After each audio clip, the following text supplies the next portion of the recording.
Hello and welcome back to Anon Influence, brought to you by theSALT, the first to market nano influence channel in South Africa and part of SA's #1 influence marketing group, Nfinity. I'm Sheikh, and as usual, we have some great guests on the show today.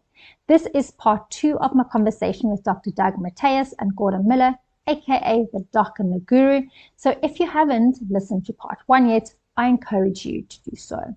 Today's episode is again filled with interesting insights. We look at the accessibility to smartphones with great cameras and internet connectivity as only one of the reasons for the growth in influencer marketing, the lessons all of us marketers can learn from the Kardashians, the shift to purpose-led and inclusivity in brand campaigns, and the Doc and the Guru's prediction for future of marketing. Enjoy. If you enjoy listening to Anon Influence and find it insightful or helpful or educational, you will also enjoy our fortnightly newsletter. Sign up at the link in our show notes. This podcast series has been made possible through an exclusive sponsorship from SA's #1 nano influencer platform, theSALT.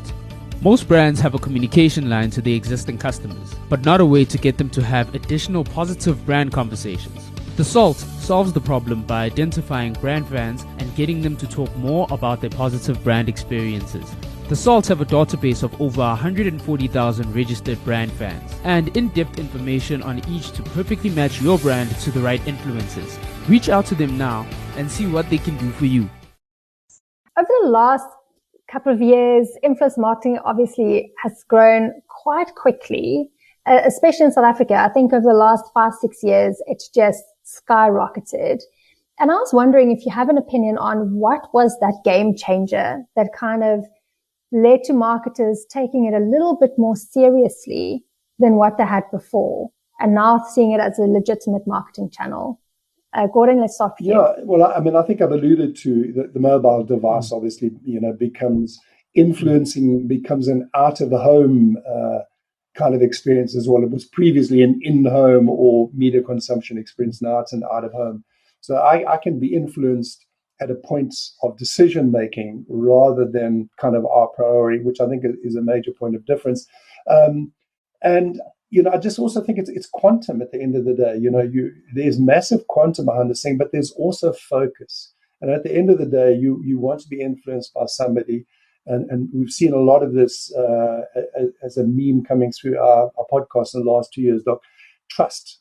And during COVID, trust has become a major issue. So you're looking for trusted people. So it doesn't have to be a superstar. That's impressive. And if I could grow a beard like George Clooney, maybe I could do something, but I can't. So I need to lower my sights a bit and find somebody who can influence me. So I think it's a realization that it's mobile. It can happen anywhere, anytime.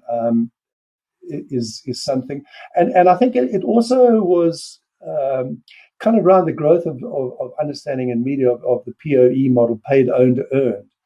And if you start looking at the value of earned communication, earned influence, which you don't necessarily have to pay for, then I think it was really became apparent that to spend $1 million is one thing. To spend $1 million and get $2 million worth of exposure is good. To spend $1 million and get $2 million of discounted exposure plus another $2 because your message has been amplified by influencers, that's the game changer. So it's the amplification of successful campaigns from trusted people that makes all the difference, I think.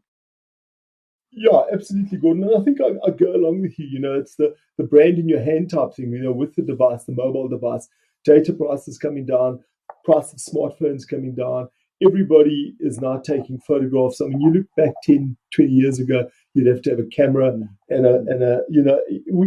it's just, the research bears it out.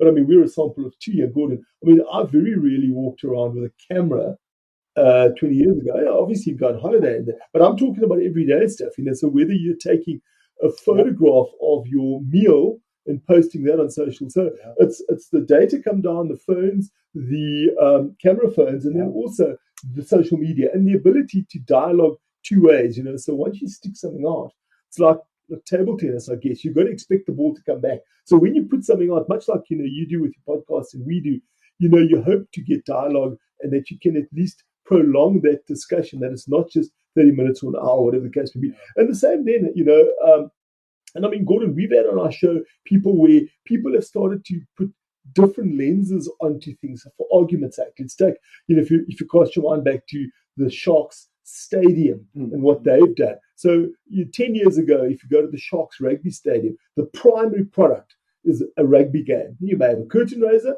but you're going to go there for the main game. They're 80 minutes and the guys play and win, lose, or draw. That's kind of what happens. But what they've realized is that people are influenced differently. So little kids, little leaves, want to come there and they want to swim. So there's a little swimming pool now at the ground. Maybe bigger kids are gaming. You can't swim against this gaming tide now and wish it wasn't so, Gordon. You know what I mean? So there's a gaming environment. And then there's a family stand. So what I'm saying is the stadium itself and the thinking behind it has influenced or try to at least accommodate difference of behavior these days. And we can chat about that so that people come there for different reasons. And I think that's part of it. It's understanding the current dynamics of where you are, not getting caught up in 10 years ago and wishing it wasn't so. I've also seen and spoken with people where you hear that people wish it was different. And I think the social media thing, has changed the game for me completely because of the two-way dialogue and the real-time dialogue. I mean, but also, I think beyond marketing, there are realities that we've become aware of. I mean, the power of consumer journalism. I mean, if you look at some of the greatest stories broken around the world now, it's because of consumer journalism. Ask Boris Johnson how he feels about consumer journalism. The picture of him having a glass of wine with his mates has backfired. But so I think we've recognized from journalism perspective that the power of that can be communicated to marketing as well. I think also a big part of it is that, to your point, that people have become aware of certain things, and we've become a bit skeptical of brands telling us how amazing they are. But if someone else advocates for it who we trust, we're going to give them a go. And then secondly, influencers also potentially put a personality and a face to a brand. So there is that accessibility, that two-way dialogue. We're not being spoken at, but we're having a conversation at the end of the day. In the last couple of years, 2-3 years, is there any influencer campaigns that stand out for you that really caught your eye, and why? I think, again, I don't think there's one or two that have stood out, but I think I go along with what Gordon says. When you look at, and I look at the authenticity of the person, or I try to judge the authenticity of the person. So for argument's sake, let me give you campaigns that I don't like in my consideration set for me. But I mean, lots of people do love them. As the rise and continued rise of the Kardashians, as an example. When I just think waves of nausea sweeping over here. But I can't win that battle. Yeah. You know what I mean? So I want to almost go back to the creator, Ryan Seacrest. Not Seafood. You called him Ryan Seafood. Did I? Yeah, a while ago. Freudian when slip. Jeremy was there, Jeremy Meg. He said Freudian slip. But the point is, Ryan Seafood is actually Ryan Seafood. So I want to go back to Ryan Seafood and say, but hold on a second. You created this monster with all its spin-offs and all, but no one cares what I want. And that's, I think, the lesson for marketers, Gordon. The world doesn't spin around your axis, what you want. So as much as I don't like those, and whether it's Kendall doing makeup or Kylie, whichever one's doing makeup, or whatever the case may be, who cares what I want? And so you got to embrace that and at least look at where the world is in terms of an influencer campaign. And I mean, so for me, I'm not that impressed with that. But again, I think the important thing is to check your ego and to understand what the world wants at the moment. And then I think, just looking at the good side of it, I look at, and we've spoken at length about purpose, as most people have, and really what is purpose? Is it something you're just jumping on? Is it real purpose? Are you really doing it? All of those things, okay? So if I look at some of the work that, again, would resonate with me, may not resonate with the next person, I'm quite encouraged by some of the work where brands are speaking up. You look at Adidas lately, not lately, a few years back, they partnered with a company called Poly ocean plastic. Okay, so then at the Australian Open 2 years ago, all the Adidas sponsored athletes at the Tennis Open played in recycled kit. In other words, their clothing was recycled. They've got Run for the Oceans. They've got a lot of stuff now where you can at least see what they're doing. A few years back, I think it was Super Sport actually, where they recycled material and the plastic and made it into cricket stumps and bats for bat and ball on the beach. You know what I mean? So those are the give back programs where I can see a brand doing something good for society. And I think that to me is far more impressive than, somebody necessarily just punching a product. But, as a marketer, I've done it as well. We live in a world of consumerism. My job, kid yourself not, was to dolly something up and sell it. And so who am I now to criticize the next person because they've used an avenue that just today is called influencer marketing? For me, I think, trying to analyze the answer to your question and is look at who's changed my behavior.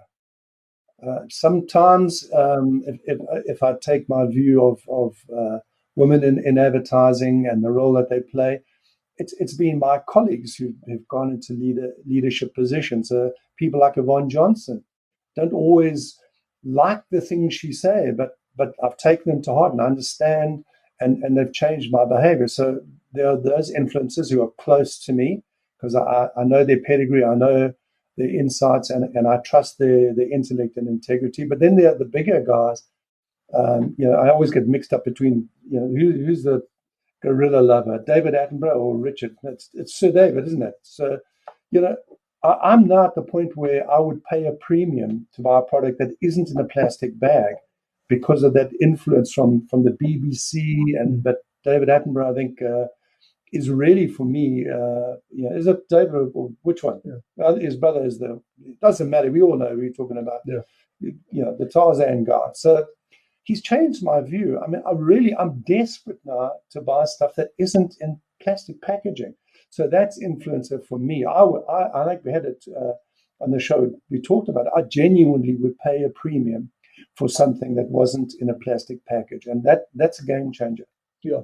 And I think, Gordon, I look at absolutely, and I think, it's all of those, and it's those where you are in your life, when you're 18, I suppose you have a very different view to when you're 40. But the point of the story is, if I look at just changed behavior and I look at recycling and I look at and I don't need somebody to walk around with a placard saying save the earth.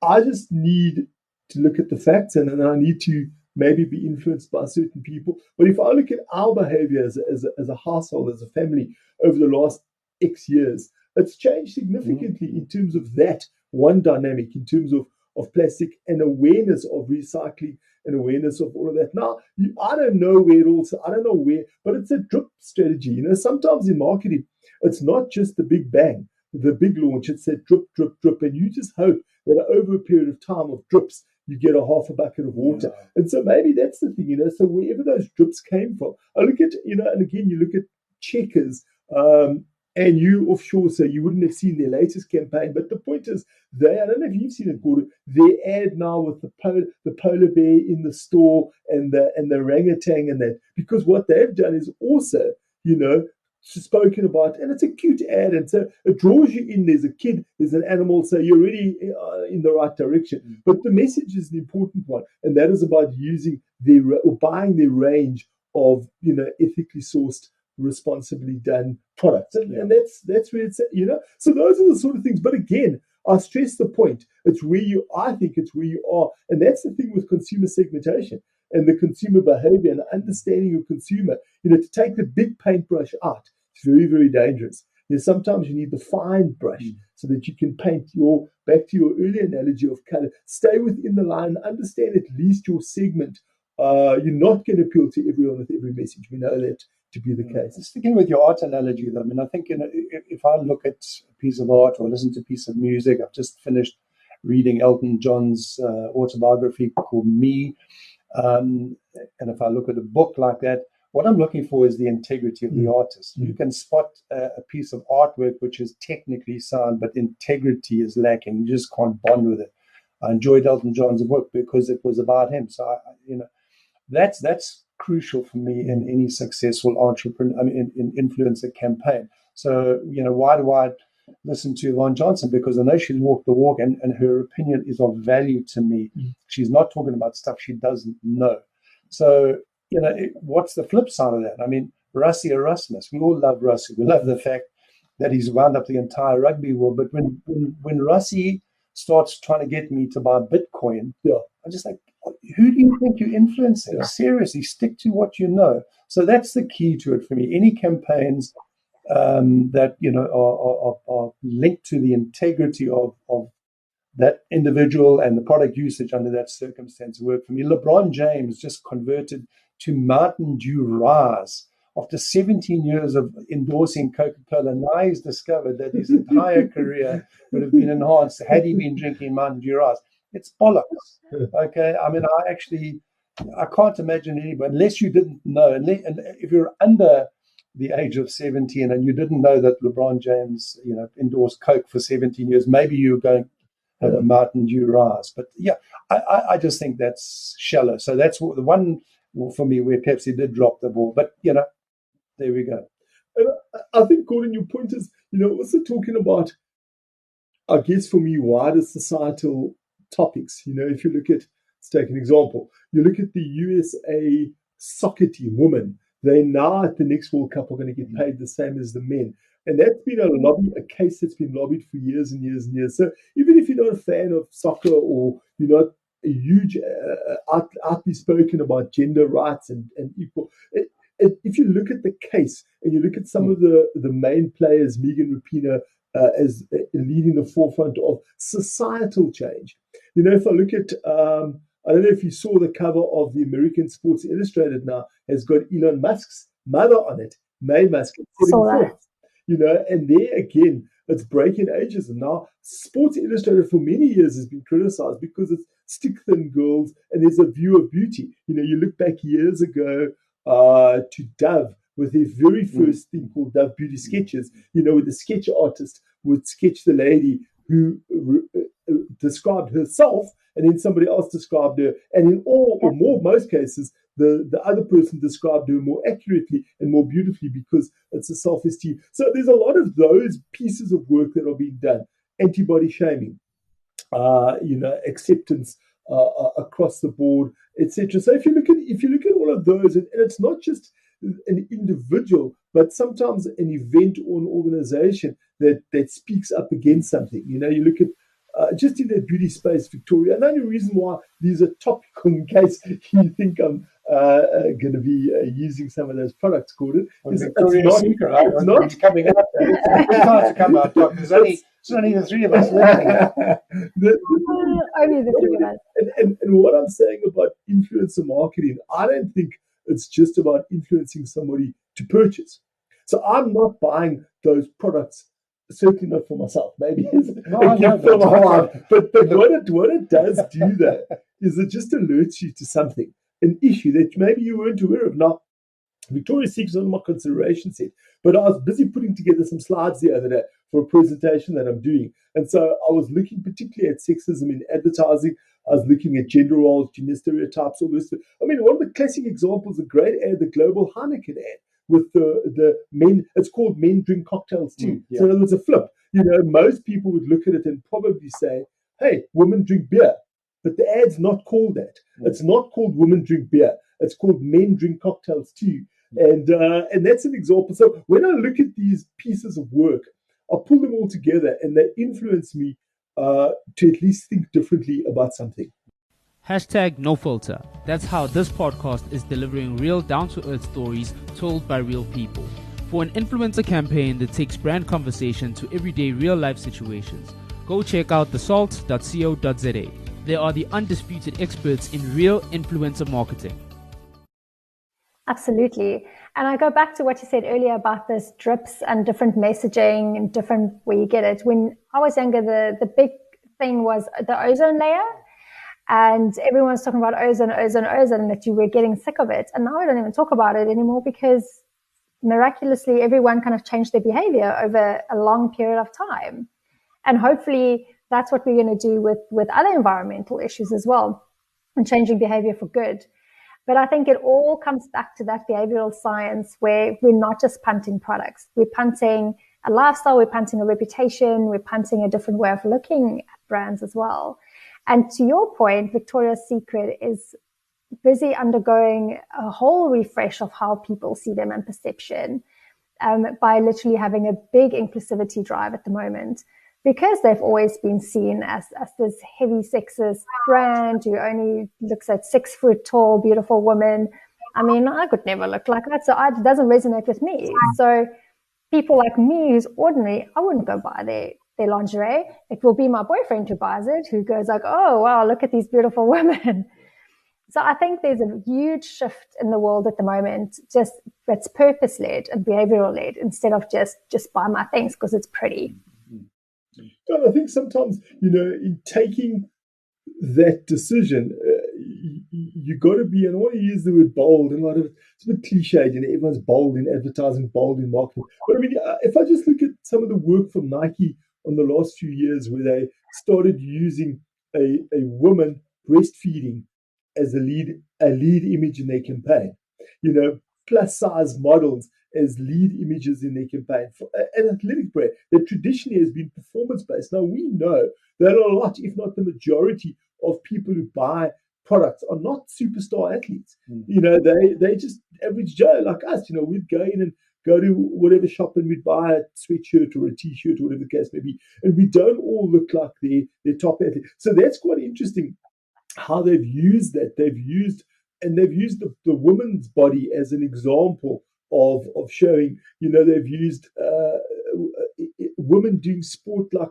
boxing and profile that. You know what I mean? They've used people of a Muslim faith, with Muslim outfit with a Nike logo as an example.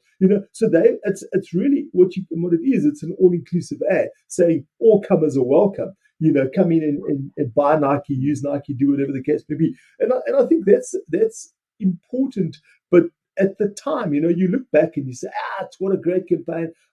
Everyone says I would have done it too because it was successful. If you look at their share price and you look at their sales. But at the time, I'd be very curious, Gordon, to have been in that boardroom when you present the work that is very, very different to the work that you, and a lot of people are veterans of Nike, so they would have seen the work for so many, and they bring something that's so jarring, so different, and they bought into it. So and I mean, I don't want to single out just Nike. There are lots of other companies doing it. I mean, I'll give you an example. Years ago, Puma, the other athletics brand, did a campaign called the After Hours Athlete, and it was about people playing pool in the bar, darts in the bar, the guys drinking in the bar, and then walking home in the Puma sneakers or zip-through tracksuit top. And they tapped into the insight that a lot of people who buy Puma are not athletes. They're after-hours athletes. And again, does that influence you to say, oh, it's okay for me to buy a tracksuit because I'm that guy, I resonate and I identify. And that wasn't called an influencer, probably a traditional campaign. I'm going back about a decade or so now. But the point is, I'm just looking at things. As I said, my definition isn't just a narrow one. It's a wide one of changing consumer behavior through some sort of influence. And certainly they allowed the average Joe to buy their kit. In fact, they encouraged the average Joe to buy their kit. Yeah. So, gents, what do you think influencer marketing has in store for us over the next 5 years? And I know that's like an infinite amount of time when it comes to anything digital. But what's those main things you think is going to change or evolve? What's the next step that we're going to see?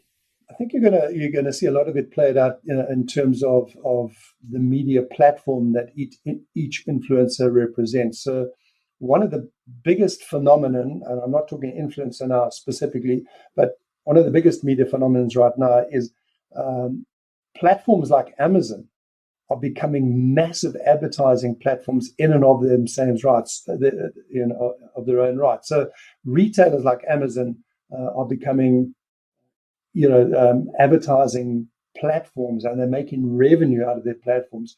And I think we're going to see the same sort of thing happening with influencers now, which is monetization of your platform.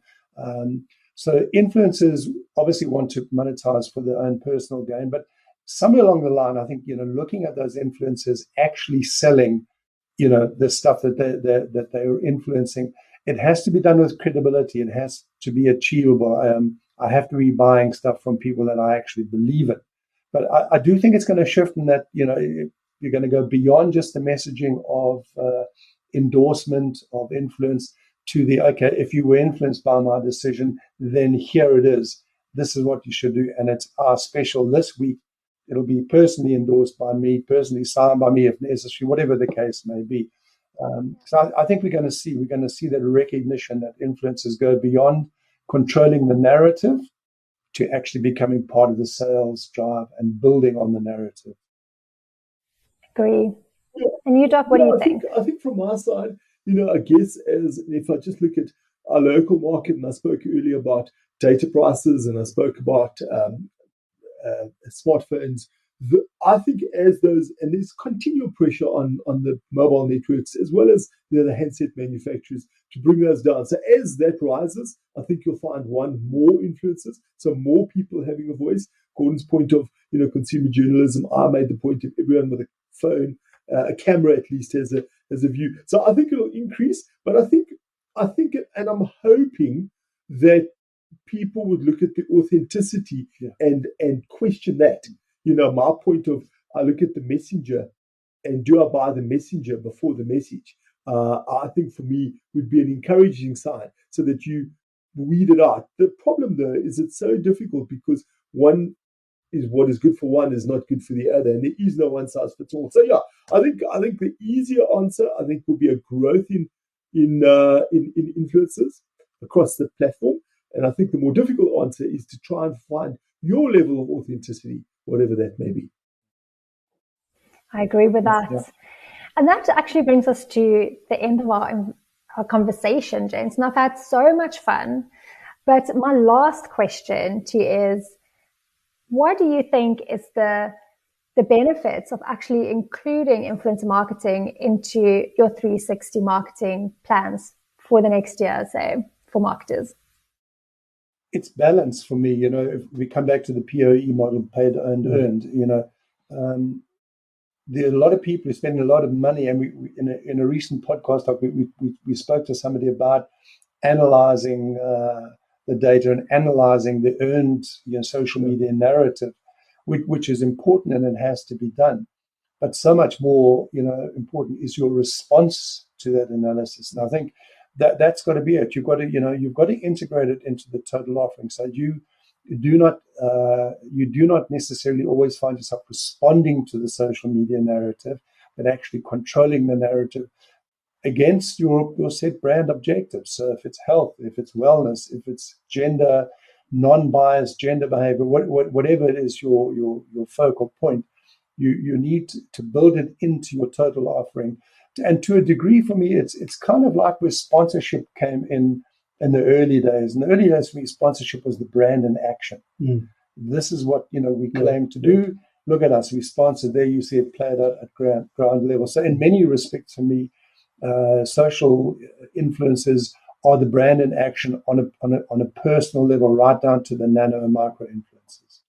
Yeah, and Gordon, I agree with you. And I think the up and the downside of linking a brand. And again, I've had the benefit of working with, they probably weren't even called influencers as called sportsmen or endorsements, ambassadors, brand ambassadors, whatever. The fact of the matter is they were paid to do a job for us, but they were so linked, good or bad behavior, to our brand. Now, you've got to be so careful, because a lot of the times you embracing people, well, the people are living their own lives. You can't control their behavior every day. Sure, they sign a piece of paper and it says, I'll do this, I won't do that, I won't do this, I will do that. But, you can't monitor it. And I've had a number of calls where, people would stray off and not, and it has an impact on the brand, because invariably they'd be either so linked to the brand through association or physically linked to the brand. In other words, what I'm saying is they'd be driving a car with your name on, wearing an item of clothing representing the brand. And so you've got to also manage that. I've also had the good experience of using some local people who we'd call influencers today, where, one lady was about to go to a gala event talking on our behalf, and she phoned me up and asked if I would mind if she wore a yellow dress.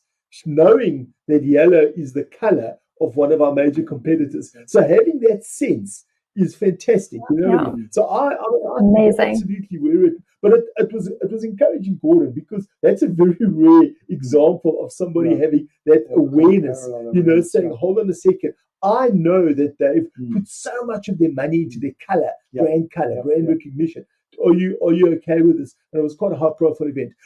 But I think, just going along with what Gordon's saying is where I think it's going to be part of it, but it's to bring it through. And I made the point earlier of the difficulty sometimes that I'd experienced of bringing different people in with egos into one room for one common goal, where a lot of the time each person would want to make sure their patch was the best it can be. Now, if you're going to bring influencers, they must straddle across that, and sometimes people are unaware because your brand's not that special, whether this is an ad, whether it's genuine, whether whatever. And so I need that person to speak, but understand the whole dynamic here. And in many cases, if I look at the old school PR that is now morphed into digital and social speaking, it was the Cinderella, Gordon. They would often come in last after the Glory Boys, which was the creative.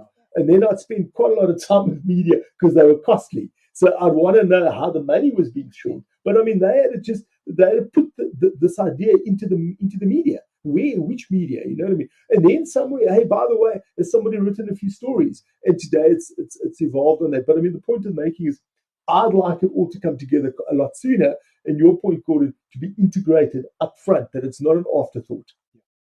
Yeah, absolutely. I think that is brilliant. And that's my hope as well, that everyone is on the same team. Everyone gets briefed in from day dot. Everyone's sitting in those rooms together. Because also in influencer marketing, sometimes the big ideas have been discussed, the creative is there, and then they go, oh, by the way, we need an influencer marketing campaign next week. And then it's like, oh, so did you consider X, Y, and Z? And it's like, no, but can you just retrofit it? Can you just make it work? And I think that integration is absolutely key. Seamless and purpose-led work. On the integration part there, we talk about big data as if it's a big solid chunk of something. Big data is actually just lots and lots of little bits of data, and I think that's what one has to do. That your influencer campaign is, in a sense, the end campaign is like big data, but the component elements of your influencer campaign are lots and lots of little bits. So you've got to look, yes, at each individual little bit should be aligned, but then you have to look at the aggregation, and you can't control each influencer too tightly because you will lose the spontaneity. But you can at least have them aligned in flying in the same direction, so that the end objective collectively, the big data, the big influencer data is aligned to your objective. Absolutely. Gents, thank you so much for the chat, and hopefully we'll chat again soon. I certainly have learned a lot today and had a lot of fun. So catch you on the flip side. Yep, thank you. And to all the listeners out there, thanks for the time, and let's just keep talking. Yeah, great. Thanks, Gordon. Absolutely. Thanks, Anne. Always a pleasure, and we'll catch up later. Take care. Absolutely. Ciao. Thanks, Jen. This podcast series has been made possible by theSALT, the influencer company that turns influence into affluence. In the same way that information is presented in this podcast in a relatable and authentic way, theSALT gets your customers to tell their real brand stories to their community. Go to thesalt.co.za to learn more about how theSALT can help you grow your business.